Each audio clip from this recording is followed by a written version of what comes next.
What's up, y'all? Got some D&D TTRPG news for you today, and that is that the MCDM system went live on Backerkit just a few days ago, and it's some pretty exciting stuff. So if you're not familiar, this is essentially an alternative system to 5e.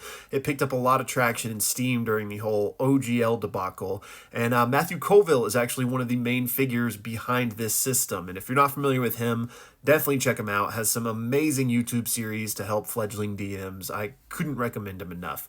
But essentially, the goal of this system, like I said, to be an alternative to 5e, but to turn you from somebody who wants to play TTRPGs into somebody who wants to run them. Now, as I mentioned, this just went live on Backerkit, which is similar to Kickstarter, on December 7th, I believe, and it almost instantly hit its $800,000 goal, and as you can see, it's almost up to $3 million, so people are obviously excited and passionate about this. So what sets this apart from 5e? Now, obviously there's a lot of information and you should go check it out yourself if you're interested, but a very brief nutshell is, like I said, they're trying to make it more streamlined and fun to actually run the game.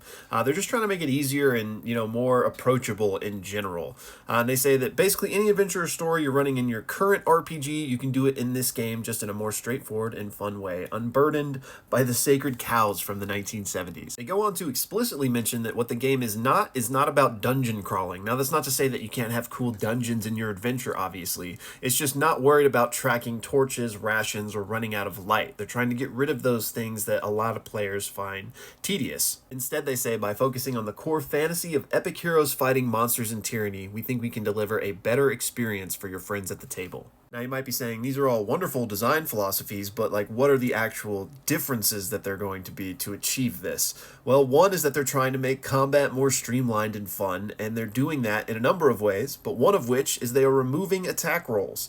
You are just going to roll 2d6, add your modifier, and that's how much damage you do. You can no longer miss. Your attack roll is your damage roll. And they're also trying to make social encounters more streamlined as well, talking about stats like patience and interest in order to get NPCs to join or assist you. And they also talk about they have ideas to make language cooler, wealth, renown, but they don't know how much they can fit in their first rulebook. So yeah, this is pretty cool. I'm excited to keep my eye on this. I think competition in this space is just great for everyone, except maybe Wizards of the Coast, but what are you going to do? If you're interested in backing this and you're curious about what you actually get, well, they're starting out by pushing out 2 books, which, like I showed you how much money they've already raised, so this could expand. But to begin with, there's going to be a core rulebook and a monster manual. So that is essentially what they are raising funds for. And yeah, like I said, I'm excited to keep my eye on this.